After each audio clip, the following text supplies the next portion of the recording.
They said I was always welcome, that this house was mine too, not just theirs.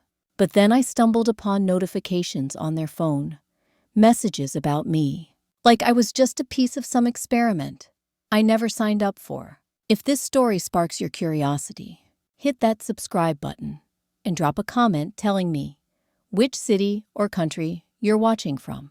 I'd really love to know where you're tuning in from. I'm Evelyn Harper, 69 years old, a retired bank clerk from a small town near Seattle. My life was always about order balancing ledgers, keeping numbers in line, and finding comfort in the predictability of it all. I liked my coffee black at 7 a.m., my books arranged by author, and my evenings quiet with a crossword puzzle. After my husband, George, passed away 5 years ago, the silence grew heavier, but it was a rhythm I knew.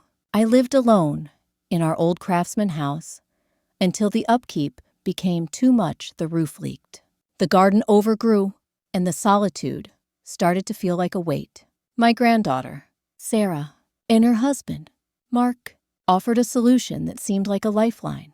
"Come live with us, Grandma," Sarah said, her voice warm over the phone. "We've got plenty of space, and it'll be good for all of us." I hesitated. I didn't want to be a burden, but they insisted it was about family, that I'd have my own space, my own corner of their world. So I sold my house and moved into their sleek, modern home in a quiet suburb outside Seattle. Their house was nothing like mine. It was all glass and steel, with smooth gray floors and walls painted in shades of slate and frost. Everything was smart lights, smart thermostat, even a smart fridge that chimed when it needed restocking. It was efficient, pristine, but it felt like stepping into a showroom, not a home. There were no family photos, no worn-in armchairs, just minimalist furniture and abstract art that looked like it belonged in a gallery. I had my own room on the ground floor, a small space with a single window and a door that never felt like it truly closed me off from the rest of the house. Sarah was kind. At first, she'd check in, ask if I needed anything. But there was always a subtle edge to her kindness. She'd comment on how I folded the laundry. "Oh, Grandma, we stack the towels this way," or rearrange my teacups in the cupboard because they didn't match her aesthetic. Mark was quieter, always on his laptop, working on some tech project I didn't fully understand. I tried to make myself useful. I'd pick up their daughter, Lily, from school, cook dinner most nights, and keep my presence small, like a guest who didn't want to overstay her welcome. It was a strange dance, being part of their lives, but always feeling like I was on the outside. I told myself it was fine, that I was grateful, but deep down, I felt like I was tiptoeing through their world, careful not to leave a single footprint. Then, one day, Sarah and Mark told me they were going on a trip, a week-long getaway to California. "We trust you, Grandma," Sarah said, her smile bright but practiced. "Just keep an eye on the house. It'll be nice for you to have some space." They left me a smart speaker on the counter with a note, "For your evenings, Evelyn, enjoy the quiet." I stood in their kitchen, running my fingers over the cold granite countertop, the note in Sarah's neat handwriting staring up at me. The house was silent, but it wasn't peaceful. It felt staged, like a set waiting for the actors to return.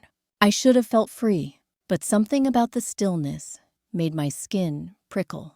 I didn't know it then, but I was about to uncover a truth that would change everything. The first day alone in Sarah and Mark's house felt like a gift. For once, I didn't have to worry about folding towels the right way or keeping my voice low during phone calls. I woke early, brewed my coffee, and sat by the kitchen window, watching the morning mist settle over their manicured lawn. The smart speaker on the counter blinked blue, waiting for a command I didn't know how to give. I ignored it and headed outside to tend the garden, something I'd always loved, but rarely had the chance to do here. The garden was small but precise, with neat rows of lavender and a single rose bush that seemed out of place, like an afterthought. I pulled on my old gardening gloves, the ones Sarah once called too worn for her pristine backyard, and started pruning. The air was crisp, and for a moment, I felt like myself again, Evelyn, not just Grandma. I hummed an old tune George used to love, letting the rhythm of clipping branches carry me away. The house was quiet behind me, its glass walls reflecting the pale Seattle sky. That evening, I decided to treat myself. I opened a bottle of wine, not the one Sarah left, but one I'd brought from my old house, a cheap red I liked for its simplicity. I poured a glass and sat in the living room, sinking into their stiff, modern couch. The smart speaker blinked again, its blue light pulsing like a heartbeat. I laughed to myself, muttering, "What do you want from me?" as I sipped my wine. That's when I noticed it, a faint hum, barely audible, coming from the corner of the room. I set my glass down and stood, my eyes scanning the ceiling. There, tucked behind a sleek air vent, was a tiny black dot with a faint green light. It wasn't a smoke detector. I'd seen those at the bank, clunky, obvious things. This was different. Discreet, almost invisible, unless you were looking for it. My stomach tightened. I told myself it was probably just part of their fancy security system. Sarah and Mark were tech savvy. Their house was wired for everything. But why hadn't they mentioned it? And why was it in the living room? Of all places. The next morning, I tried to shake the feeling.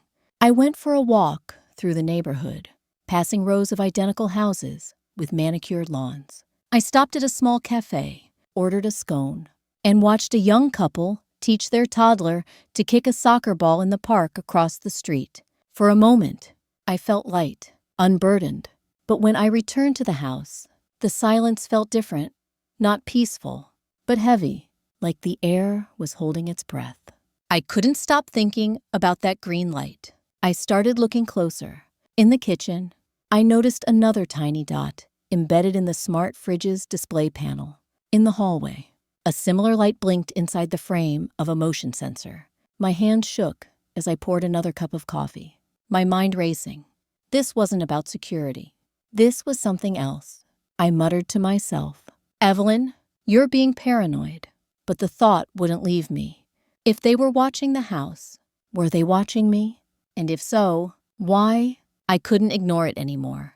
That green light in the living room, the blinking dot on the fridge, they weren't coincidences. I needed to know what was going on. So I started searching, moving through the house like a detective in my own life. I told myself I was being silly, that Sarah and Mark wouldn't hide something from me.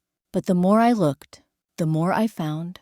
In the dining room, a tiny lens was tucked into the base of a smart thermostat, its green light winking at me, like it knew I'd found it. In the guest bathroom, another was hidden in the frame of the mirror, so small I almost missed it. My heart pounded as I climbed the stairs to the second floor, a place I rarely went. Sarah had always said the upstairs was their space, but I needed answers. In the hallway leading to their home office, I found another camera disguised as a screw in the wall. I stood there, staring at it, my breath shallow. This wasn't about protecting the house. This was about watching me. I pushed open the door to their office, a room I'd only glimpsed before. It was sleek and organized, with a large desk, a monitor, and a tangle of cables leading to a small black box that hummed softly. The monitor was on, the screen glowing with a login page for an app I didn't recognize. My fingers hovered over the keyboard. I wasn't tech-savvy. Spreadsheets were my limit, but I knew enough to try. I typed in Lily 2023, their daughter's name, and birth year. The screen unlocked. The desktop was cluttered with folders, work, bills, smart home logs. My eyes locked on one labeled Activity Data. I clicked it, and my stomach dropped. There were subfolders named by date and room. Kitchen 2025-05 Tnitisar. Living room June 2025 2025-11. Evelyn's room 2025 Soap 5.12. I opened one from my room. A video loaded, showing me sitting on my bed, reading a book. Oblivious, another showed me in the kitchen, muttering to myself as I chopped vegetables. They weren't just recordings, they were tagged. Evelyn muttering, Evelyn pacing, Evelyn alone. I clicked another folder labeled Shared Data. Inside was a document, a contract with Sarah's signature at the bottom. It was an agreement with a research company, something about behavioral analysis of aging adults in domestic settings. My name wasn't mentioned, but the description fit. Female, late 60s, living with family. They were studying me, logging my every move, my private moments, for some project I'd never consented to. I felt my chest tighten, not with fear, but with a cold, sharp clarity. This wasn't trust. This was betrayal. I sat back in the chair, the hum of the black box filling the silence. I thought of Sarah's smile when she handed me the smart speaker, Mark's casual nod as they left for their trip. They hadn't forgotten to turn off the cameras. They'd left them on purpose. I wasn't their grandmother, their family. I was their subject. I sat there, staring at the screen, the weight of what I'd found pressing down on me. The office felt smaller, the air thicker, like the walls themselves were part of the experiment. My fingers trembled as I clicked through more files, each one a new violation. There was a folder labeled Clips, filled with short videos of me, some just seconds long. One showed me folding laundry, tagged routine behavior. Another caught me sitting by the window, staring outside, labeled idle moment. The worst was a clip of me crying softly in my room after a call with an old friend, tagged emotional response. I felt exposed, stripped bare in a way I hadn't since George's funeral, when I stood in front of everyone trying to hold myself together. But this was worse. This wasn't grief shared with loved ones. It was my private moments, cataloged and analyzed like I was a lab rat. I opened another file, a spreadsheet titled Behavioral Patterns. It listed times, dates, and notes. Evelyn avoids smart speaker interaction. Evelyn shows signs of restlessness at night. They weren't just watching me, they were dissecting me. Then I found something that made my blood run cold. A subfolder labeled Shared Outputs contained emails between Sarah and someone named Dr. Ellis, a researcher from the company mentioned in the contract. One email read, "Subjects' routines are consistent, providing valuable data for the aging in place study. Her lack of tech engagement is an interesting variable." Another email from Sarah. "She doesn't suspect anything. The smart home setup is working perfectly." I leaned back, my hands frozen over the mouse. Sarah's words echoed in my mind. Her practiced smile, her insistence that I treat the house like my own. It was all a lie. I found a USB drive in the desk drawer, one of those cheap ones I used to keep for bank documents. I plugged it in and started copying everything: the videos, the contract, the emails. The progress bar moved slowly, each percentage ticking up like a countdown to my resolve. As the files transferred, I noticed a notebook on the shelf labeled Study Logs. I flipped it open. Pages of handwritten notes, all in Sarah's neat script, detailed my habits, what time I woke up, what I ate, even how long I spent reading each day. One entry read, "Subject seems content, but isolated ideal for phase 2. I closed the notebook, my hands steady now. Something inside me had shifted. I wasn't just hurt. I was angry, but it was a quiet anger, the kind that sharpens your focus. I wasn't going to scream or confront them the moment they walked through the door. No, I would be smarter than that. I would use their own system against them. I looked around the office one last time, the blinking lights of their devices staring back at me. They thought they knew me, but they didn't. Not anymore. I wasn't the same Evelyn who had tiptoed through this house, careful not to disturb Sarah's perfectly curated world. The woman who had folded towels to please her, who had silenced her own voice to fit in. She was gone.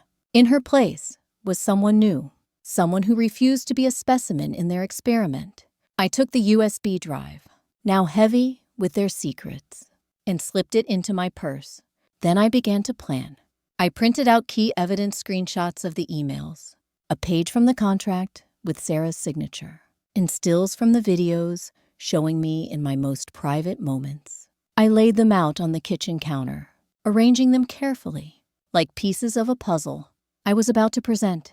Each image was a quiet accusation. Me reading in my room, me cooking dinner, me sitting alone with my thoughts. They were mundane moments, but that's what made them so invasive. They were mine, and they'd been stolen.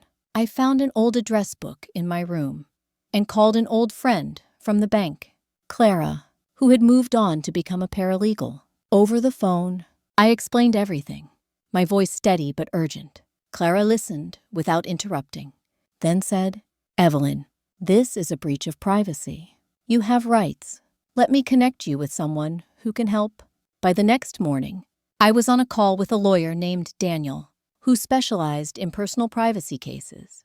I sent him the files from the USB drive, and he promised to review them and draft a plan. "You're not powerless here," he said.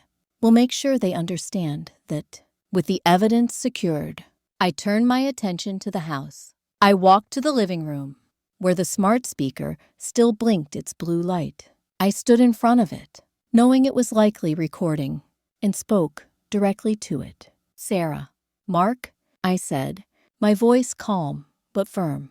"I've seen everything. The cameras, the files, the study. I'm not your subject. I'm done being watched." I didn't raise my voice. I didn't need to. The words felt like a declaration, a line drawn in the sand. Over the next few days, I reclaimed the house in small, deliberate ways. I cooked a hearty breakfast, letting the smell of bacon and coffee fill the air without worrying about Sarah's rules about kitchen odors. I played jazz records on an old portable speaker I'd brought from my house. The kind of music Sarah always said was too loud for her minimalist aesthetic. I left my gardening gloves on the patio table, unapologetic about the dirt smudges. For the first time, I wasn't trying to disappear. I also started researching my options. Daniel had suggested I could demand compensation for the privacy violation and even leverage my past financial contributions to Sarah and Mark's home. They'd used part of my savings from selling my old house for their down payment. I dug through my files and found the bank transfer records. Proof of my investment. It wasn't about the money. It was about reminding them that I wasn't just a guest in their lives. I had built part of this house, and I deserved respect. As the week drew to a close, I felt a strange mix of calm and anticipation. Sarah and Mark would be back soon, and I was ready. I placed a handwritten note next to the printed evidence on the counter. "We need to talk. I'm not the person you thought I was." The cameras were still on, but now they were recording my story, not theirs. The sun was dipping below the horizon when Sarah and Mark's car pulled into the driveway. I sat in the garden, a cup of chamomile tea in my hands, the same way I'd been when they left. The air was cool, and the sky had turned a deep indigo, streaked with clouds. I heard the car doors shut, the muffled sound of their voices cheerful at first, then quieter, as if they sensed something was off. I stayed where I was, letting the moment settle. This was my ground now. I heard the front door open, then silence, a heavy, unnatural pause. I imagined them stepping into the kitchen, seeing the printed screenshots and my note on the counter. The smart speaker's blue light would be blinking, a silent witness to their reaction. Sarah's voice broke the hush, sharp and unsteady. "Mark, what is this?" I couldn't hear his reply, but I didn't need to. I knew they were looking at the evidence, the stills of me in my room, the contract with Sarah's signature, the email calling me a subject. I waited a few minutes before walking inside. They were standing in the kitchen, Sarah clutching one of the printed images, Mark staring at the floor. Neither of them looked at me right away. I set my teacup on the counter and spoke, my voice even.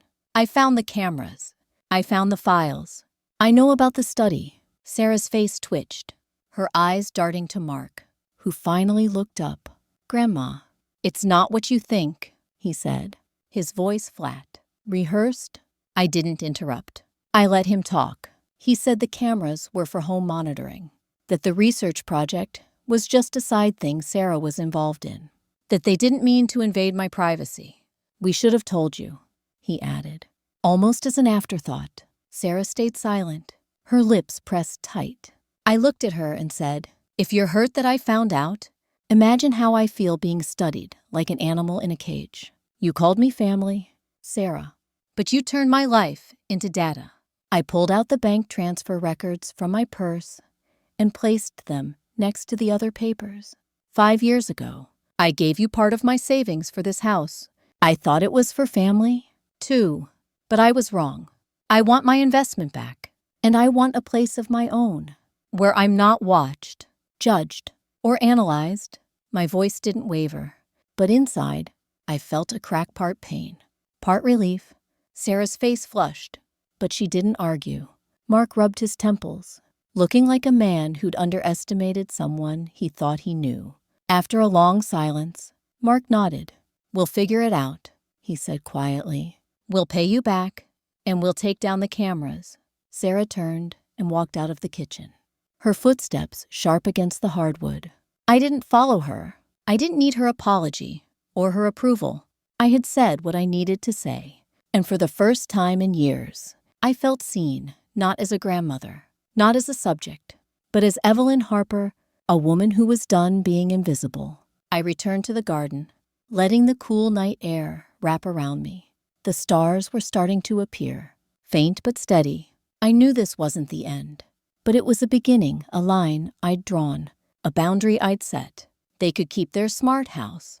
I was ready to find my own. The next few days were quiet, but it was a different kind of quiet. Not the tense silence of being watched, but the calm of knowing I was taking back my life. I moved through Sarah and Mark's house with a new posture, not shrinking or tiptoeing anymore. I packed my things slowly, folding each shirt, wrapping my old teacups in newspaper, and boxing up my books. There was no rush, no drama, just a steady rhythm of purpose. Daniel, my lawyer, worked quickly. He sent a formal letter to Sarah and Mark, outlining my demands, repayment of the $50,000 I'd contributed to their home's down payment, a written acknowledgement of the privacy breach, and the immediate removal of all surveillance devices. To their credit, they didn't fight it. Mark called me a few days later, his voice tired but civil. We're sorry. Grandma, he said.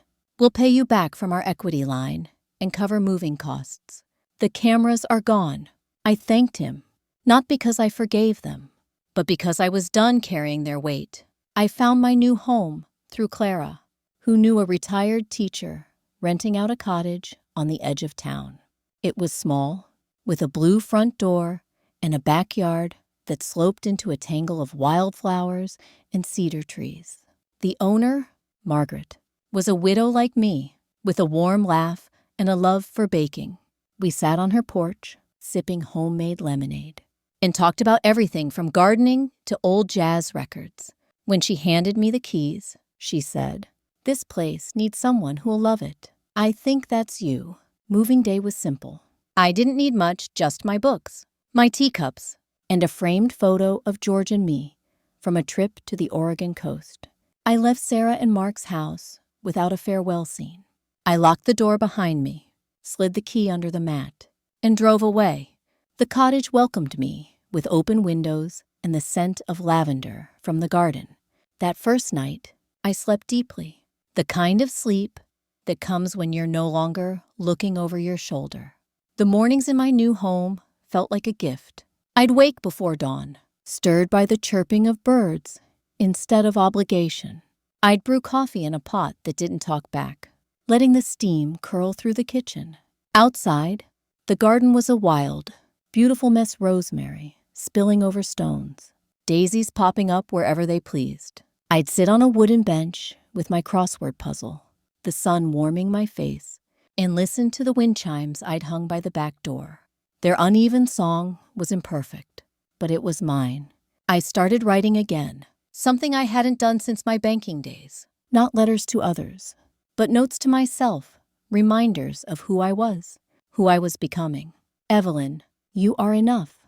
I wrote one day, tucking the note into a book. I bought a small radio from a thrift shop and played jazz in the evenings, letting the music fill the house without apology. I invited Clara over for tea, and we laughed louder than I had in years. The cottage wasn't grand, but it was alive with my books, my music, my choices. I no longer worried about being watched. There were no blinking lights, no hidden lenses. The silence here wasn't empty. It was full of possibility.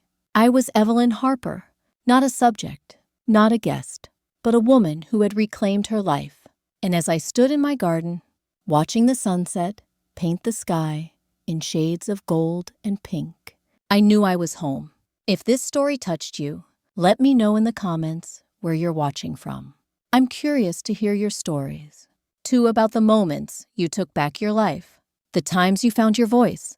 Life has a way of surprising us, showing us we're stronger than we thought. For me, it was a quiet rebellion, a break from a watched life. And now, I'm free.